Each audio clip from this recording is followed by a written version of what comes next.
और कैमरास बंद रखें। धन्यवाद।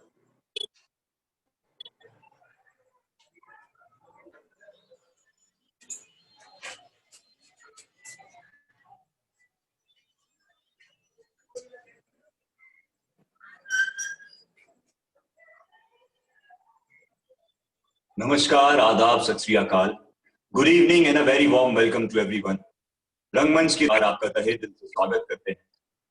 जैसा कि आप सब जानते हैं कि आज रंगमंच की दुनिया द्वारा आयोजित थिएटर फेस्टिवल का 5वां दिन और आज की प्रस्तुति है नाटक महाभारत की एक सांझ।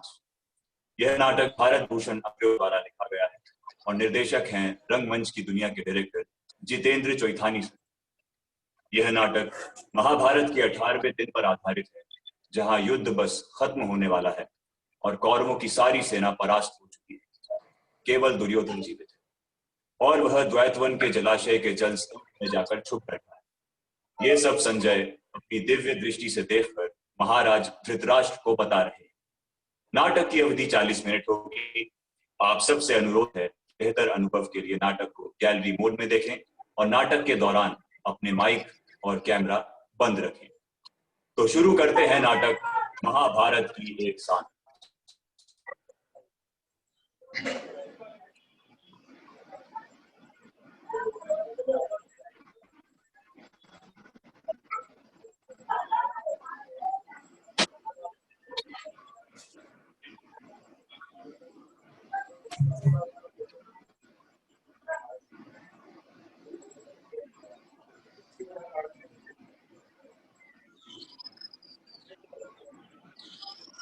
नहीं सकता संजय,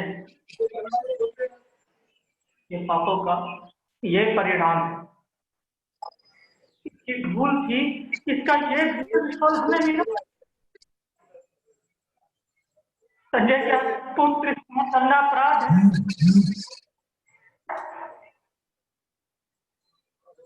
संजय, क्या मैंने कभी कभी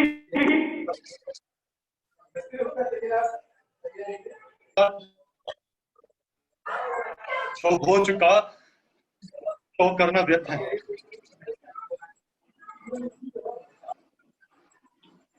फिर क्या हुआ संजय? आत्मरक्षा। आत्मरक्षा का कोई और उपाय ना देखकर सुयोधन दिवन के सरोवर में घुस गए और उनके जल स्तंभ में जाकर छुप गए।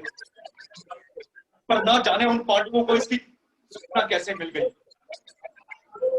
और वो भी तत्काल रथ पर चढ़कर वहां पहुंच गए।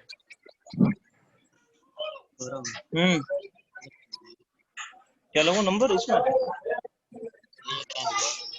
दुर्योधन, दुर्योधन,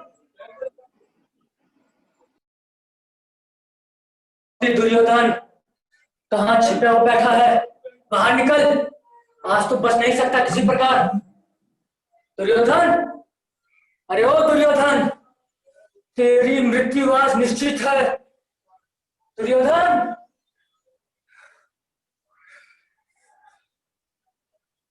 लीजिए महाराज, यही है द्वैतवन का सरोवर। वो अहेरी कहते थे, उन्होंने दुर्योधन को इसी जल में छिपते हुए देखा है।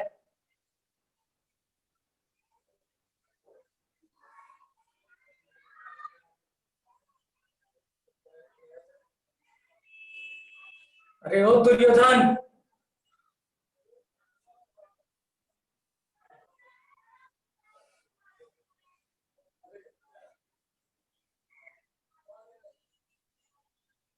तेरी मृत्यु आज निश्चित है, बच नहीं सकता।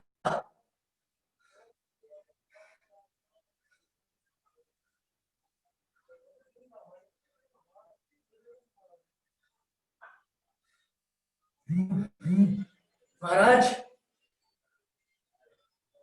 यही है द्वैतवन का सरोवर।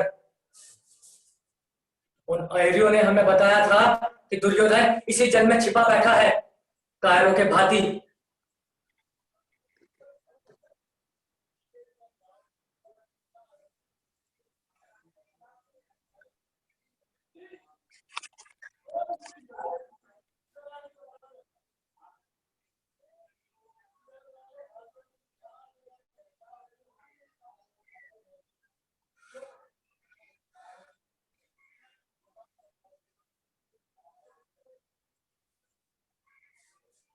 आओ, हम लोग उसे बाहर निकालने की चेष्टा कर रहे हैं। अरे पापी, कपटी दुरात्मा दुर्योधन, क्या स्त्रियों की भांति जल में छिपकर बैठा है? बाहर निकाला, देख तेरा काल तुझे ललकार रहा है। कोई उत्तर नहीं। दुर्योधन, ओ दुर्योधन, अपने सारे सहयोगियों की हत्या का कलंक अपने माथे पर लगाकर तू कायरों के भांति अपने प्राण बचाता फिरता है। तुझे लज्जा नहीं आती? लज्जा? उस पापी को लज्जा? भीमसेन, तुमने ऐसी अनहोनी बात की कल्पना भी कैसे की? जो अपने भाइयों को जीवित जलवा सकता है, जो अपने सगे संबंधियों के गाजर मूली की भांति कटवा सकता हो, जो अपनी भाभी को भरी सभा में अपमान कर आनंद ले सकता हो, उस पापी को लज्जा से क्या परिचय? लज्जा? हंस लो दुष्टो, हंस लो, जितना जी चाहे उतना हंस लो, किंतु एक बात ना भूलना कि सुयोधन अभी तक जीवित है और उसकी भुजाओं का बल अभी तक नष्ट नहीं हुआ है। दुष्टे, अरे नीच, अब तेरा गर्व न शुरू हुआ? यदि है बाहर और पराजित कर राज्य पर वहां बैठा बैठा क्या बघारता है? तो क्या यह सोचता है कि हम तेरी इतनी बातों से डर जाएंगे? गुरुजनों और अपने बंधु बांधवों का निर्ममता से वध करने वाले ये महात्मा पांडव, इनके रक्त की प्यास अभी तक बुझी नहीं है, ये मैं जानता हूं, किंतु युधिष्ठिर, सुयोधन कायर नहीं है। वो प्राण रहते तुम्हारी ये सत्ता कभी स्वीकार नहीं कर सकता। तो फिर आना बाहर और दिखा अपना प्राकर। जिस कालाग्नि को तूने यपोधृत देकर उभारा है, उसकी लपटों से मेरे साथी तो स्वाह हो गए। उसके घेरे से अब तू क्यों बचना चाहता है? अच्छी तरह समझ ले दुर्योधन, ये तेरी आहुति लिए बिना शांत ना होगी।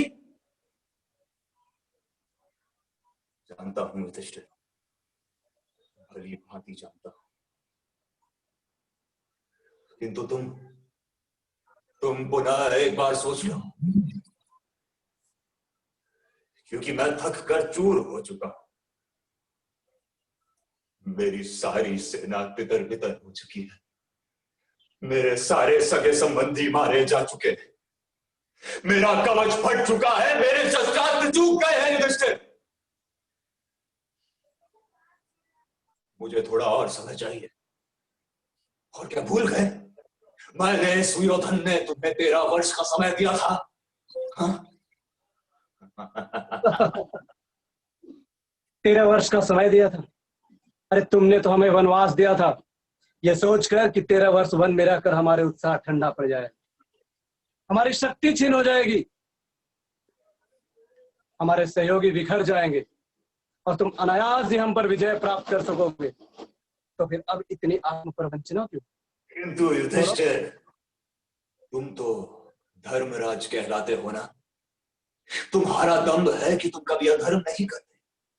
फिर आज तुम्हारे रहते तुम्हारी ही आंखों के आगे ऐसा अधर्म होगा तो लोग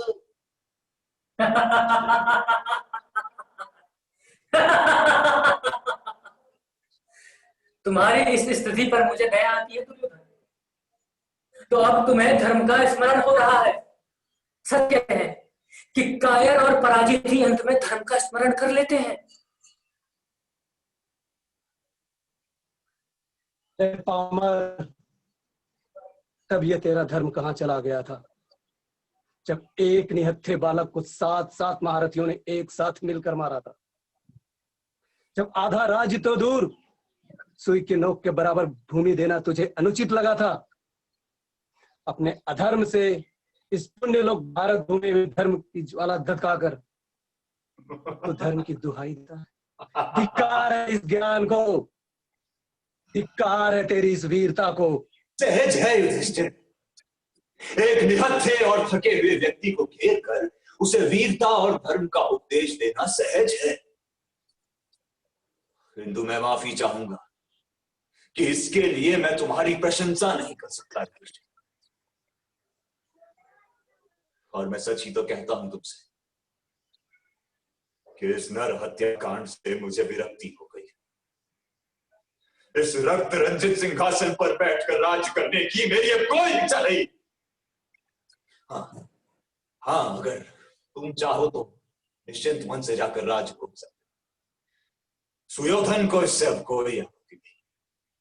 सुयोधन तो केवल अब भगवत भक्ति में जाकर दिन बिताएगा। व्यर्थ है दुर्योधन, ये सारी कूटनीति व्यर्थ है। अपने पापों के परिणाम से अब तो किसी तरह बच नहीं सकता। बाहर निकलकर युद्ध कर। बस बस एक यही मार्ग है तेरे सामने। यदि अप्रस्तुत को मार के भी तुम्हें संतोष मिलता है तो लो लो, मैं आता हूं बाहर।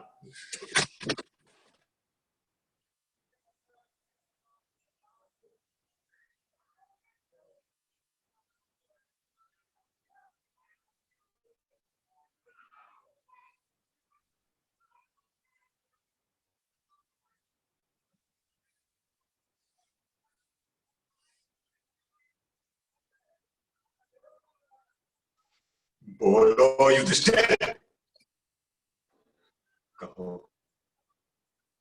अरे नीच, अगर प्राणों का इतना ही मोह था तो ये महाभारत क्यों मचाया? क्यों न्याय को ठोकर मार कर तुमने अन्याय का पथ ग्रहण किया? क्या केवल अपनी रक्षा के लिए क्या युधिष्ठिर? क्योंकि मैं जीना चाहता था, मैं शांति और मेल से रहना चाहता था, किंतु मैं ये भूल गया था कि तुम्हारे रहते मेरी ये कामना, मेरी ये सामान्य सी इच्छा भी पूरी नहीं हो सकेगी युधिष्ठिर। पाखंडी, तुझे झूठ बोलते लज्जा नहीं आती? ले लो राक्षसों, यदि तुम्हारी हिंसा इसी से तृप्त होती है तो ले लो, मेरे प्राण भी ले लो। जहां मैं जीवन भर प्रयास करके भी एक भी घड़ी शांति से ना बिता सका, जब मैं अपनी एक भी कामना को फलते ना देख सका, तो अब इन प्राणों को रखकर भी मैं क्या करूं? लो लो, उठाओ शस्त्र और उड़ा दो मेरा शीश।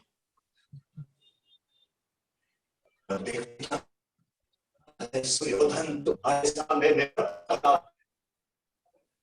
ऐसा सुअवसर कब मिलेगा तुम्हें? जीवन शत्रु हो,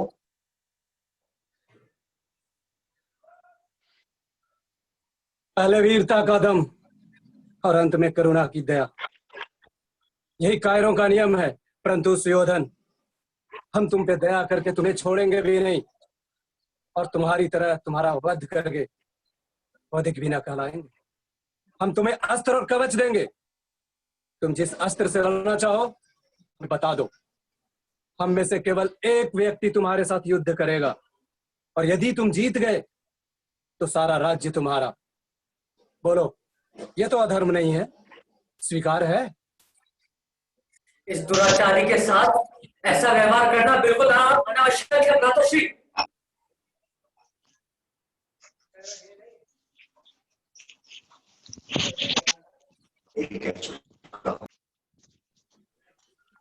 मुझे विरक्ति हो गई है।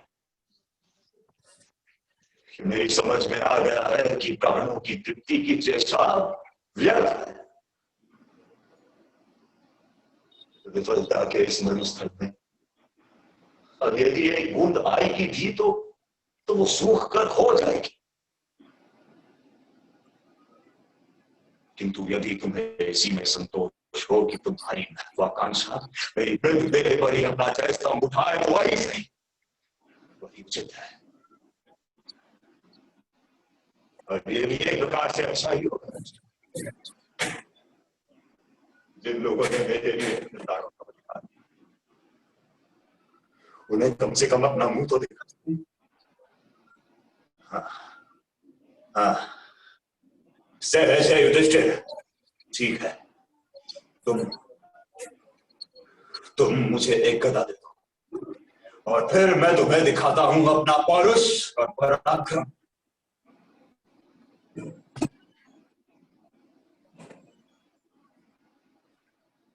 इस प्रकार महाराज पांडवों ने सुयोधन को युद्ध के लिए विवश कर लिया। पांडवों की तरफ से भीम गदा लेकर रण में उतरे। दोनों में घमासान युद्ध होने लगा। सुयोधन का पराक्रम देखकर ऐसा लगता था कि मानव विजय श्री अंत में उन्हीं का वर्ण करेगी। पर तभी श्री कृष्ण के संकेत पर भीम ने सुयोधन की जगह पे गदा से प्रहार किया और तभी सुयोधन भूमि पर गिर पड़े। पुत्र पुत्र पुत्र पुत्र पुत्री ने धर्मियों ने मेरा धर्म से परास्त किया है।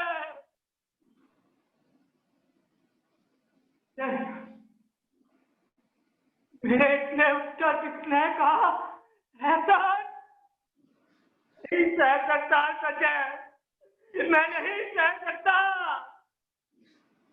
धैर्य महाराज धैर्य। गुरुराज के इस डगमगाते पोत के अब आप ही कर्णधार हैं। बहलाने की चेष्टा ना करो। ठीक कहा तुम। कुल का कर्णधार ही अंधा है, उसे दिखाई नहीं देता, दिखाई नहीं देता। महाराज यही बात सुयोधन ने भी कही थी। सुयोधन ने क्या कहा था? सुयोधन ने और कब? सुयोधन जब निसहाय भूमि पर गिर पड़े,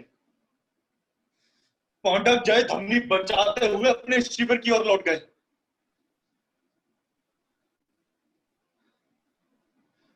संध्या होने पर अश्वत्थामा वहां आए और आपकी यह दशा देखकर बदला लेने का प्रण करते हुए वापस चले गए। और तभी युधिष्ठिर आए और आपके पास आकर बड़े ही स्वर से बोले,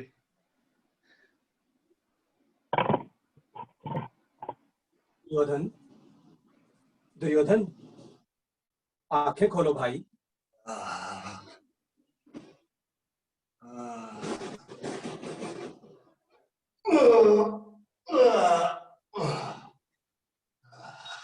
कौन?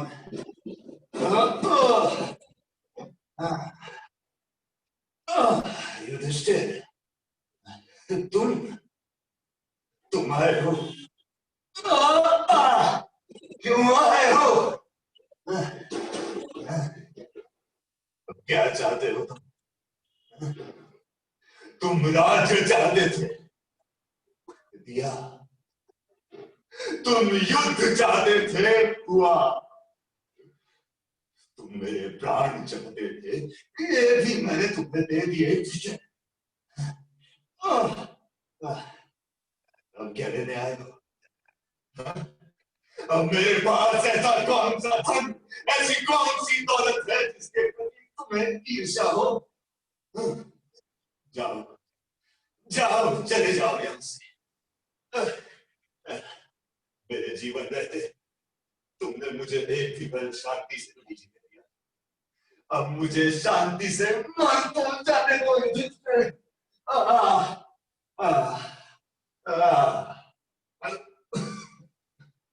दुर्योधन, तुमने गलत समझा। मैं यहाँ कुछ लेने नहीं आया। मैं तो बस ये देखने आया था कि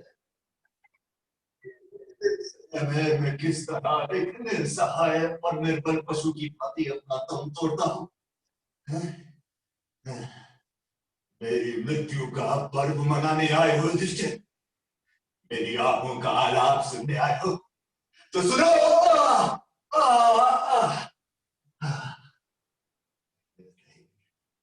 अरे निर्दयी, तुम्हें किसने धर्मराज की संज्ञा दी? जो किसी को शांति से मरने का ना दे, वही धर्म का डोर पीटे। ये कैसा अन्याय है, कैसी आत्म प्रवंचना है। अर्थ का अनर्थ न करो दुर्योधन। मैं यहाँ तुम्हें शांति देने आया था।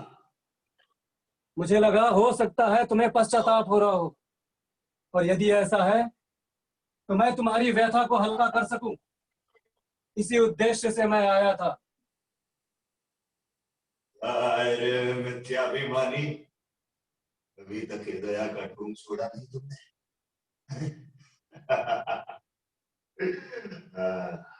किंतु युधिष्ठिर, तनिक अपनी ओर तो देखो। तुम्हें नहीं लगता कि पश्चाताप तो असल में तुम्हें होना चाहिए?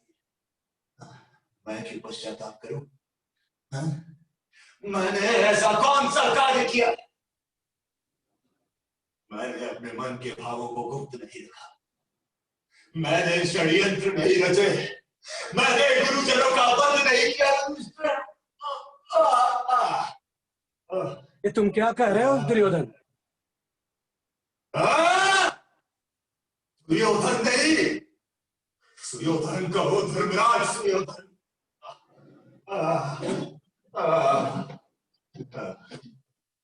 क्या मेरे प्राणों का नाश कर तुम्हें अभी संतोष नहीं हुआ? क्या तुम्हारी छाती अभी तक ठंडी नहीं पड़ी?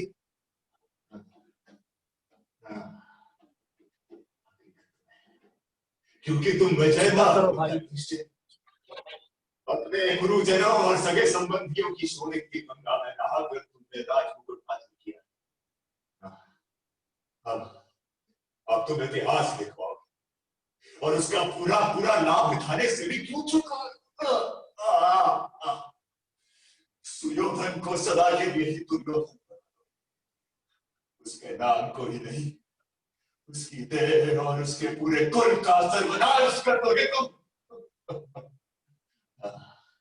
जानता हूं युधिष्ठिर, मेरे मर जाने के बाद तुम जी जाए जो करना,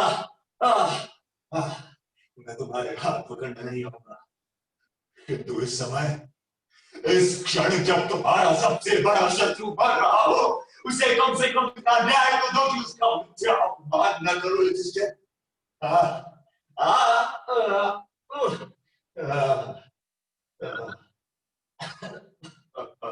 सदा ही न्याय किया है।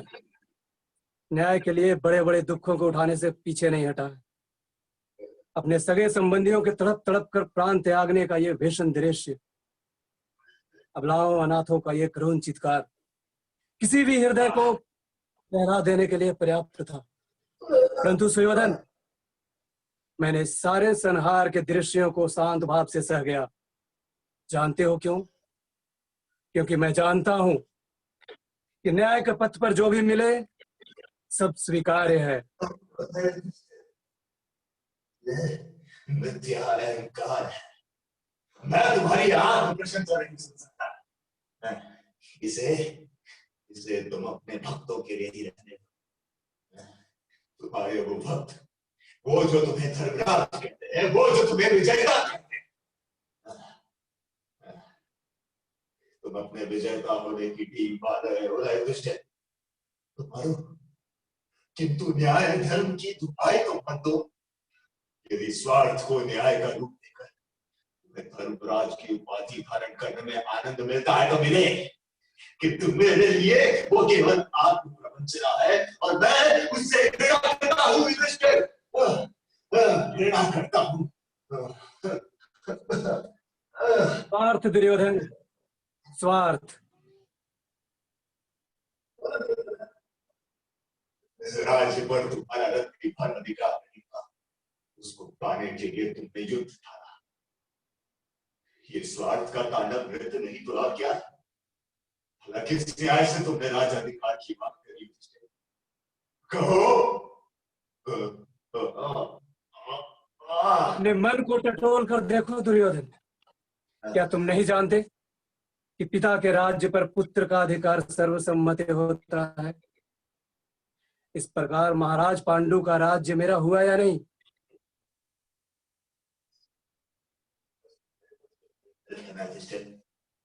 बोलो।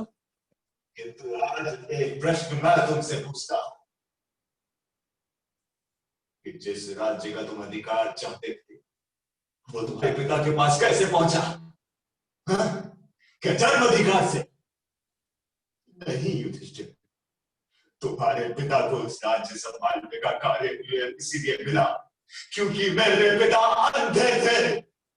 राज्य संचालन में उन्हें असुविधा होती थी, अन्यथा उस पर तुम्हारे पिता का कोई अधिकार नहीं था। वो सिर्फ मेरे पिता का था, वो मेरा था। सुयोधन, ये तो ठीक है, पर एक बार जब राज्य मेरे पिता को मिल गया तो उनके पश्चात उस पर मेरा अधिकार हुआ या नहीं? क्या यह राज्य नियम नहीं कहता?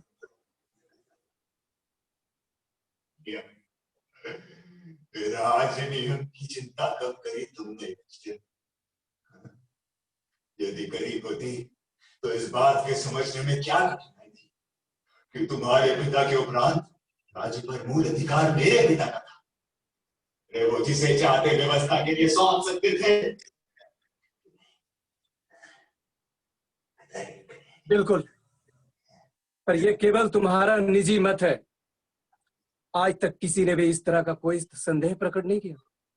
पितामह भीष्म, महात्मा विदुर, कृपाचार्य, यहां तक कि स्वयं महाराज धृतराष्ट्र ने भी ऐसी कभी कोई बात नहीं कही।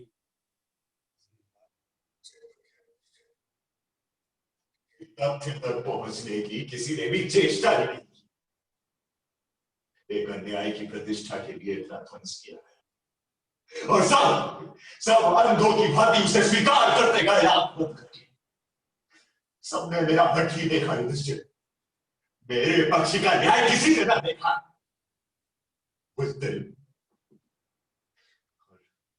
और जानते हो इसका मूल कारण क्या था युधिष्ठिर? क्या था सुयोधन? तुम युधिष्ठिर, तुम सब तुमसे प्रभावित थे, सब तुम्हारी वीरता से डरते थे और रक्तपात से बचने के प्रयत्न में न्याय और धर्म का परिहास कर बैठे बेवकूफ। वे नहीं समझ पाए कि भय जिसका आधार हो वो शांति टिकाऊ नहीं हो सकती है, नहीं हो सकती। हे सुयोधन, तुम व्यर्थ ही गुरुजनों पे कायरता का आरोप लगा रहे हो। यदि न्याय मेरे पक्ष में न होता तो कोई भी मुझको राज्य देने की मांग नहीं करता।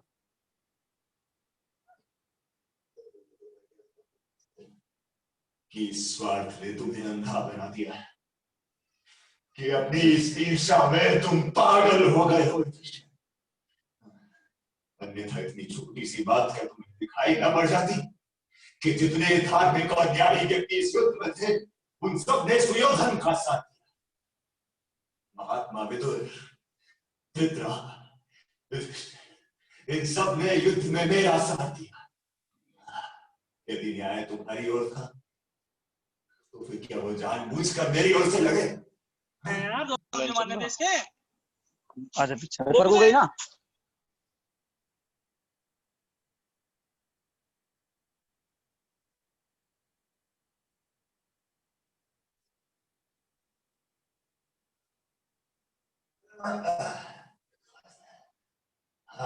प्रवंचना है सब।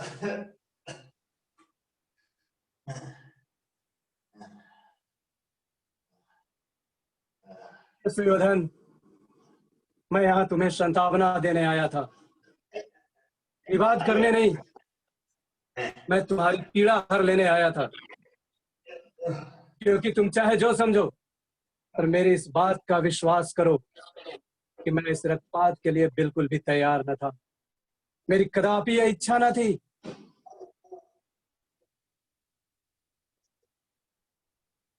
विश्वास कर लूं तुम्हारा युधिष्ठिर, या तुम्हारे कहने देने से ही?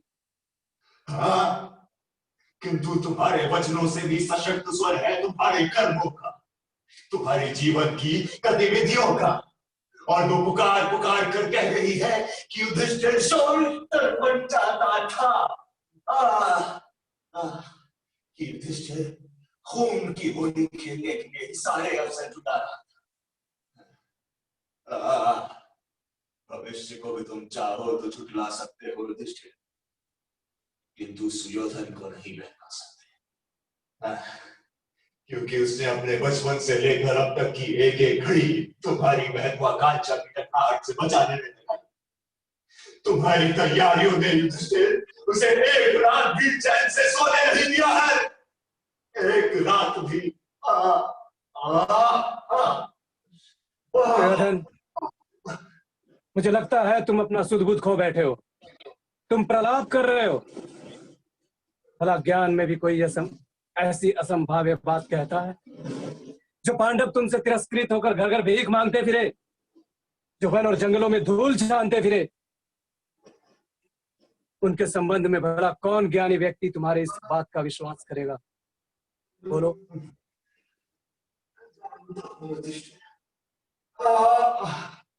जानता हूं कि इस कथन का मेरा कोई भी विश्वास नहीं करेगा। और अगर विश्वास करना चाहेगा भी तो तुम पांडव उसे विश्वास करने न दोगे। किंतु क्या इसे सत्य को ढककर उसे मिथ्या नहीं किया जा सकता? बचपन से जब हम लोगों ने एक साथ शिक्षा पाई, तब से लेकर आज तक के सारे चित्र मेरी दृष्टि में हर है। पुरोचन को कपट से मारकर तुम पांचाल, और वहां द्रुपद को अपनी ओर मिलाया। अरे तभी तो पिताजी ने तुम्हारा बल बढ़ता देख आधा राज्य तुम्हें दिया। युधिष्ठिर कहाँ है? मैं तो केवल इतना जानता हूं, सुयोधन की आधे राज्य पे मेरा अधिकार था। प्रयत्न मत करो अभी, उसे निष्पक्ष होकर जा चुका। मेरे पास प्रमाणों की कमी नहीं है। आधा राज्य प्राप्त करके भी तुमने चैन न किया। तुमने अर्जुन को चारों ओर दिग्विजय के लिए भेजा। राजसूय यज्ञ के बहाने को समाप्त किया। यहाँ तक कि जुए में भी खेल खेल में और तुम ने अपना सारा राज्य लगा। तुम जीते तो तुम्हें मेरा राज्य भी अनायास से मिल जाए। उसी महत्वाकांक्षा का परिणाम, मेरा उसमें कोई नाम नहीं। और जिस तरह तुमने भरी सभा में द्रौपदी का अपमान किया, द्रौपदी ने भी भरी सभा में मेरा अपमान किया था। क्या उस वक्त तुम्हारी न्याय भावना सो रही थी?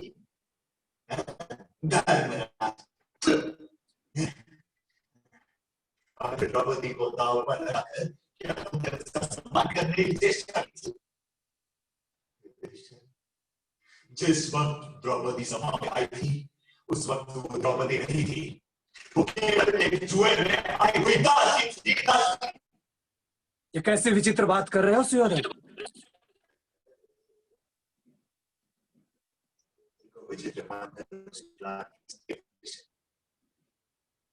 अपने ही कृत्यों से पागल उसका सारा मेरे ही बातें और फिर उस लाश का एक बंद से बचाने लगा।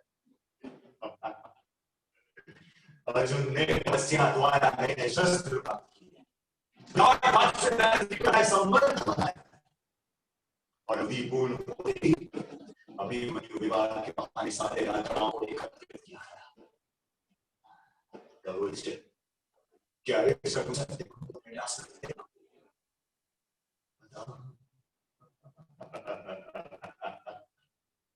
हे सुयोधन, यदि तुम जो कुछ भी कह रहे हो ये सत्य है तो सुनो।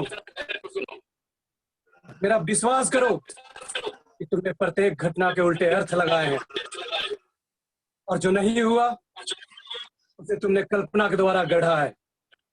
ये सब मिथ्या है, मिथ्या। नहीं तो मैं तुम्हारे लिए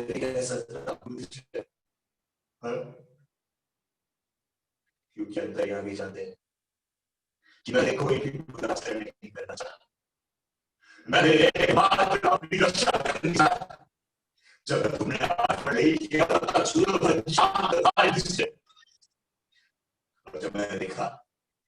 जब मैंने देखा कि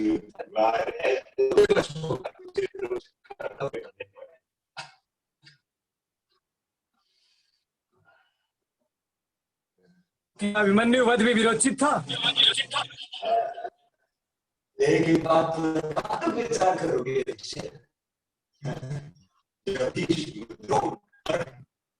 इन सबका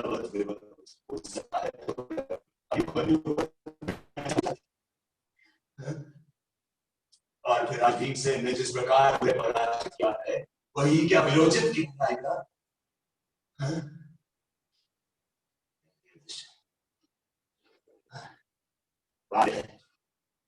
क्या मेरे पास इतना समय नहीं है कि सब खेल में शामिल हूं। मैं तो सबकी सारी बात जानता हूँ कि तुम्हारी महत्वाकांक्षा ही इसकी जगह कारण मैं तो केवल एक बेसहाय और विवश में जूझ पड़ा। तुम्हारे चक्रांत में मेरे लिए यही कहो।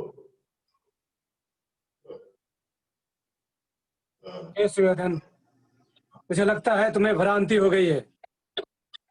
तुम प्रलाप कर रहे हो। भला कोई ऐसा ज्ञान में भी ऐसी असंभाव्य बात कहता है? बोलो, तुम अपना बुद्ध खो बैठे हो। तुम्हारे मस्तिष्क की यह दशा सचमुच दयनीय है। बुखारी से तुम्हारा जीवन कुछ ही क्षणों बाद मैं इस लोग की सीमा रेखा पर पहुंच जाऊंगा। यदि अभी तुम अपना शिकार करो तो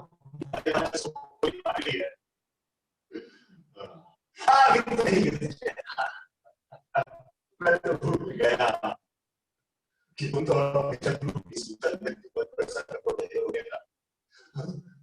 आज वो हुआ जो तुम चाहते थे और जो मैं नहीं चाहता था।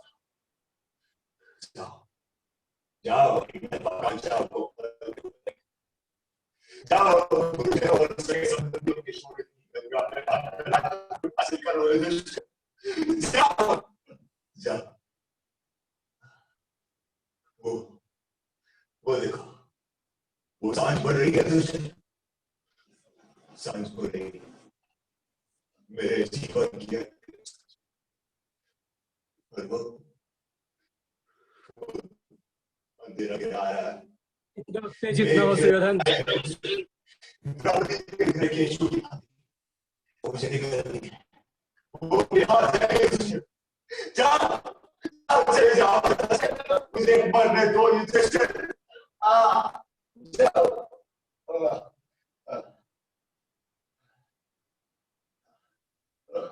वीरों की भांति धैर्य रखो सुयोधन।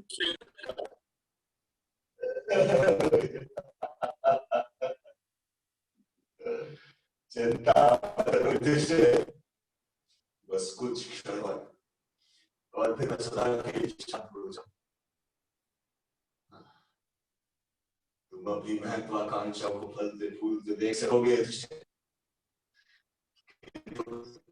किंतु अंतिम सांस करने से पहले मैं तुमसे कह जाता तुम पश्चाताप की बात तो सुनो। मैंने कोई गलत काम नहीं किया। अंत तक तुमसे टक्कर देता रहा और अब वीर गति को प्राप्त करके स्वर्ग पहुंच गया। मुझे किसी बात का कोई पश्चाताप कोई ग्लानि नहीं है।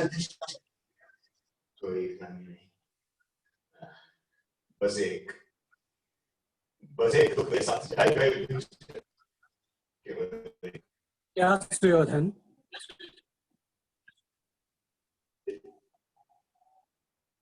यही कि मेरे पिता अंधे की यदि मेरे पिता अंधे ना हो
नमस्कार, मेरा नाम आदित्य सिंह है और मैंने इसमें धृतराज का किरदार किया है। और धृतराज जो कि पुत्र मोह में अंधे, तो वैसे तो अंधे थे ही, पर पुत्र मोह में भी अंधे थे। पुत्र मोह के कारण ही उनकी तर्क और वितर्क करने की शक्ति भी क्षीण हो गई थी। पुत्र मोह के सामने वो कुछ देख नहीं पाते थे। बस, नमस्कार।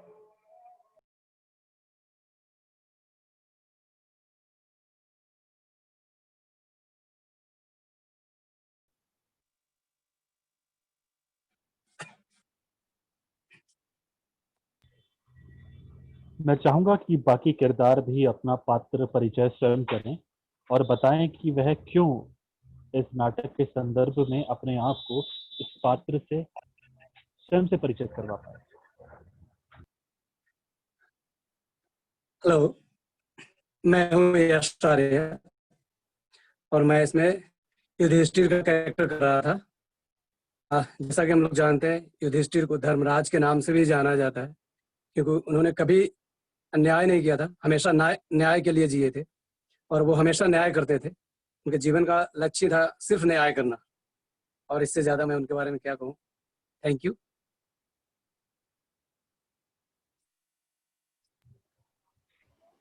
दुर्योधन, आप भी अपने बारे में बताएं।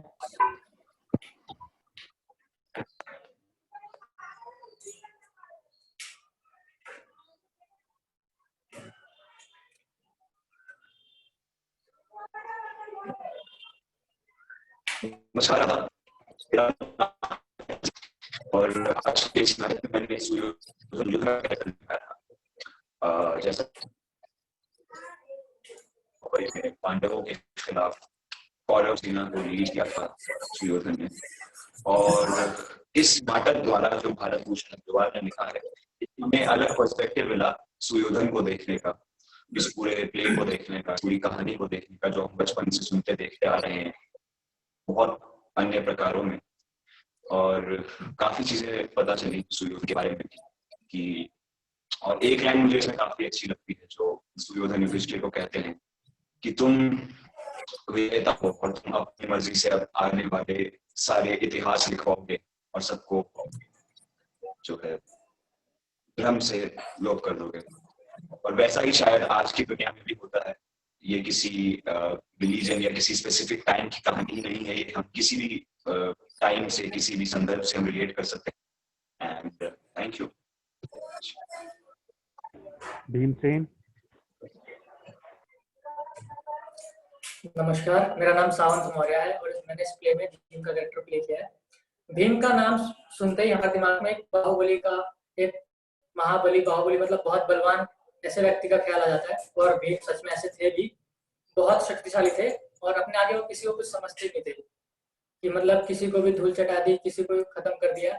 और दुर्योधन और भीम का तो 36 का आंकड़ा था बचपन से, तो ऐसी फिर लड़ाई हुई। उनका अगर बस चलता, भीम का बस चलता, दुर्योधन को तो काफी पहले मार चुके होते। मगर वही था कि धर्म में बंधे हुए थे, अपने भाई की बात टाल नहीं सकते थे और आज्ञाकारी भाई भी थे, सबकी इज्जत करते थे। धन्यवाद। संजय जी। नमस्कार, मेरा नाम पंकज कुमार है। मैंने आपके सामने एक किरदार प्रस्तुत किया जिसका नाम था संजय। तो संजय मीन्स की हम अगर बात करते हैं तो वो हमेशा मीन्स की दुर्योधन और धृतराष्ट्र का ही साथ देते, तो पांडवों का वो कभी साथ नहीं देते, चाहे वो गलत हो या सही, तो वो हमेशा ही दुर्योधन और धृतराष्ट्र का ही साथ देते हैं। और इसके अलावा बहुत कुछ है, तो थैंक यू।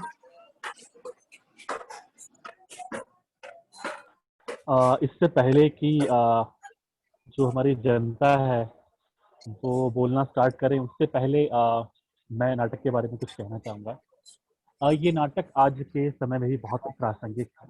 उसका कारण ये है कि जब भी सत्ता की लड़ाई होगी तो एक पक्ष सही और एक पक्ष गलत होगा, परंतु सही और गलत का निर्णय जनता कर रही है, सत्ताधीश है वो कर रहे हैं। यह डिसाइड वही करता है कि जो इस देश का या प्रांत का अध्यक्ष या मुखिया होता है। महाभारत की कहानी में हम बहुत सारे किरदारों के द्वारा समाज में फैली गई भ्रांतियों के बारे में समझते हैं। कहीं ना कहीं कुरीतियों से भी लड़ाई यहाँ पर दिखाई गई है।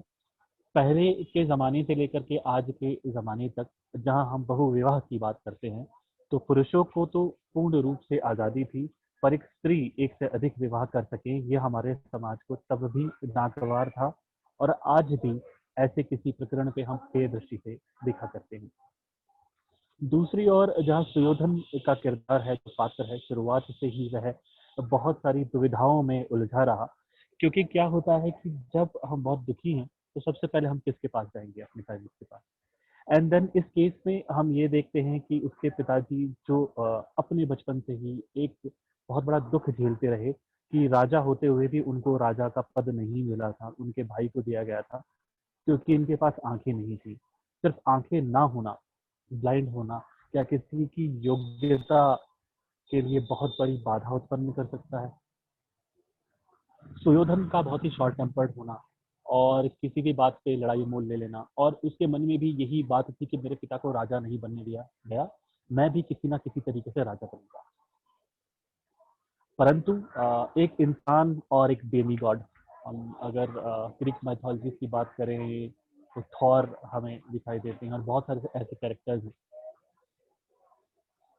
अर्जुन को इंद्र का पुत्र भी कहा गया है, और जो 5 पांडव थे वह देवताओं की संतान थी, ऐसा बताया गया। अब देवता की जो संतान होगी उसमें देवताओं के बराबर ही बन होगा, तो एक साधारण सा मनुष्य क्या कर पाएगा? सुयोधन को उसकी माँ की संपूर्ण तपस्या का बल मिला, और उसने उसका भली भांति यूज भी किया, परंतु श्री कृष्ण जो कि स्वयं भगवान थे, उनके द्वारा दिए गए उल्हाने से आहत होकर सुयोधन को लगा कि नहीं, मुझे पूर्ण रूप से नग्न होकर के अपनी माता के समक्ष भी जाना चाहिए। और यहीं पर ही एक बड़ी भूल वो कर बैठे। कहीं ना कहीं उनको दुराचारी की संज्ञा भी दी गई है, जिस तरह से उन्होंने द्रौपदी को भरी सभा में बुलाया, परंतु बहुत सारी ऐसी बातें हैं जो कि शास्त्रों में क्लियरली नहीं बताई हुई गई है।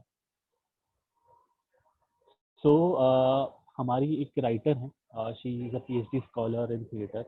आई थिंक 17 अक्टूबर को उनके साथ हमारा एक सेशन है। तो एक बहुत बड़ा आलेख उन्होंने मुझे बताया था कि प्रेम को जिसको पढ़ो काली के बारे में, और उसके बाद उन्होंने बताया कि द्रौपदी वहाँ क्यों नहीं आ पाई, उनका कपड़ा जो आगे बढ़ाया था क्या, उसका क्या डिकोडिंग थी, और पहली बार मैंने सुना क्या ये काफी ऐसी हो सकती है। So as per that text Draupadi was menstruating at that point of time. तो बहुत सारी ऐसी चीजें हैं जो डिकोड करनी पड़ती है, समझनी पड़ती है, पर जो शास्त्र लिखे गए उनके संदर्भ में वो चीजें क्लियरली कई जगह पर मेंशन नहीं होती। कई कई जगहों पर ऐसा है कि अगर आपको समझना है कि रावण कौन था, तो आपको विष्णु पुराण पढ़ना पड़ेगा, देवी पुराण का रेफरेंस देना पड़ेगा। तो रेफरेंशियल चीजें तो जनरेट की गई हैं हमारे रिलीजियस टेक्स्ट में।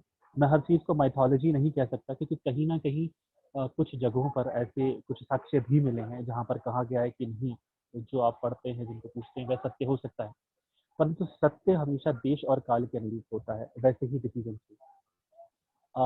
राम ने उस समय ऐसा निर्णय लिया, और छाया सीता जो भी बातें बताई गई हैं वह उस काल की बातें थी, परंतु आज अगर ऐसा कोई करेगा तो तुरंत उसको जेल हो सकती है, उम्र कैद हो सकता है, या फांसी पे भी लटकाया जा सकता है, क्योंकि बहुत बड़ा हीनियस क्राइम हो जाएगा।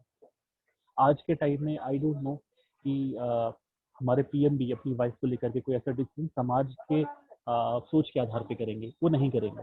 यानी कि समाज में तब से आज तक बदलाव तो हुआ है, पर जितनी भी कहानी कही गई है वो पुरुषवादी सोच से ही कही गई है, और आप और हम सब भी पुरुष ही हैं। कहीं ना कहीं मुझे लगता है कि अगर ये कहानी द्रौपदी के पक्ष से लिखी गई होती तो शायद इसमें हमें बहुत सारी बातें समझने और सीखने को मिलती, कि एक वह व्यक्ति जो उस समय का अपवाद रहा, उस जानते हुए कि ये जो डिसीजन मैं ले रही हूँ समाज में बिल्कुल भी उसको तवज्जो नहीं दी जाएगी, और इसके कॉन्सिक्वेंसेज होंगे जो मुझे झेलने होंगे। उसके पश्चात भी उन्होंने उन 5 पांडवों से विवाह किया। अब यहाँ पे ये बात हो सकती है कि कहा गया अर्जुन के द्वारा अपनी माता को, और उनकी माता ने कहा ठीक है आप काट लो, पर ऐसा नहीं था। वो राजपुत्री थी, राजा की पुत्री थी, और जो राज में निपुण होता है वह अपने लिए तो डिसीजन ले ही सकता है, ये तो कॉमन सेंस वाली बात भी है। तो वो वहां पर उन्होंने प्रतिकार नहीं किया। अब यहाँ पे अंत के सीन में जो हम देखते हैं महाभारत के एक स्थान में जो हमारा नाटक है, बहुत शॉर्ट सा प्ले है और लगभग अंत है जहाँ पर सब कुछ खत्म होने के बाद पूरी कौरवों की सेना खत्म हो गई है। अकेला 100 में से अकेला भाई बचा है। उसकी जिद के कारण 99 भाई स्वाहा हो गए। अब उसे रियलाइज हो रहा है कि ये सब कुछ गलत था। यहाँ पर कृष्ण और बाकी लोग भी, परंतु आप देखेंगे कि जो नाटक आपने किया यहाँ पे कृष्ण कहीं पर भी मौजूद नहीं है, बल्कि संजय के द्वारा एक अनुवाद होता रहा है। संजय एक तरीके से एक टेलीपोर्टर मैं कह सकता हूँ, या एक लाइव कमेंटेटर जो उस समय उस स्थिति में रहते हुए भी देख पा रहे थे और धृतराष्ट्र को बता पा रहे थे, क्योंकि धृतराष्ट्र देख नहीं सकते थे।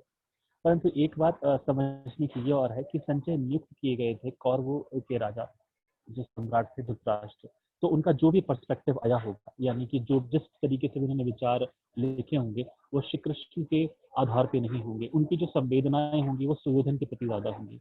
तो कहीं ना कहीं कैरेक्टर्स के द्वारा भी हम मैनिपुलेशन ऑफ द इंफॉर्मेशन देखते हैं, जो पहले भी था और आज भी है। अगर हम किरदारों को और भली बातें समझे तो हमें ये बात भी समझ में आएगी कि जितना हम किसी किरदार के बारे में ज़्यादा जानते हैं तो उनको सही और गलत ठहराना ज़्यादा मुश्किल होता जाता है, क्योंकि समझ का फेर है, परिस्थिति का फेर है, कौन किस परिस्थिति में कैसे बिहेव कर रहा है। और आज के समय में देखा जाए तो लगभग जितने भी सत्ताधारी लोग हैं, कुछ ना कुछ उनके ऐसे प्रकरण निकलते हैं तो हमें लगता है तो नहीं इतने अच्छे हैं जिनकी बतलाया जाता है। तो इसी के साथ मैं चाहूँगा कि सभी लोग अपने कैमराज एंड माइक्स ओपन करें, जितनी भी ऑडियंस है वो बताएं। और I am really sorry, I am not at my place, I have been travelling, तो मैं कहीं पर रुका हूँ तो ताकि इस शो में आ सकूँ। बट लकीली नेटवर्क ठीक है। आई होप मेरी आवाज़ आप तक ठीक से आई होगी। क्या आप मुझे ठीक सुन पा रहे थे? प्लीज़ बताएं। जी। तो जो भी ऑडियंस और व्यक्ति हैं, अन्य सभी व्यक्ति या किरदार इन बातों के पश्चात कि आपको कुछ नई बात समझने को मिली तो कृपया बताएं हमें, ताकि हम समझ सके कि एक नाटक को हम पूर्ण रूपेण से प्रस्तुत कर पाए और समझ भी पाए कि हमने उसके पीछे की जो बारीकियां थी वो समझी और की थी। सो ओवर टू एवरीवन, जितने भी लोग यहाँ पर हैं, मैं देख सकता हूँ 8 व्यक्ति यहाँ पर हैं, तो सब लोग अपने विचार रखेंगे तो अच्छा लगेगा।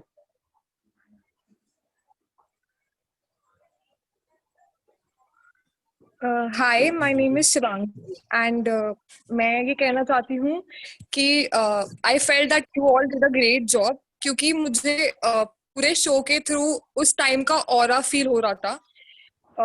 जो भी सेट्स थे वो बहुत ही ज्यादा एंगेजिंग थे और डायलॉग डिलीवरी बहुत एंगेजिंग थी, तो मुझे मजा आया देखने में। ऑल्सो जैसे सर ने कहा कि एक नया पर्सपेक्टिव है, तो वो बहुत अच्छा लगा कि क्योंकि हमें सेम स्टोरीज बताई जाती है हमेशा, तो एक नया पर्सपेक्टिव जो सुनने को मिला, जानने को मिला, वो बहुत अच्छा लगा। तो ग्रेट जॉब गाइस। धन्यवाद शिवांगी जी, पर हम आप लोगों को देख नहीं पा रहे हैं। धृतराष्ट्र जी वो ऐसे ऐसे देख रहे हैं कि हमारे ऑडियंस कहाँ पर है। रियल में धृतराष्ट्र जी अंधे नहीं है, मैं आपको बता दूं। और बाकी और कोई और बोलना चाहें, हम किरदारों में से कोई बात करना चाहें, यहाँ पे प्रतीक जी भी ऑडियंस में हैं, संजय जी बताना चाहें क्या उनको लगा। आई थिंक सब लोग कैमरा खोल के बात कर सकते हैं।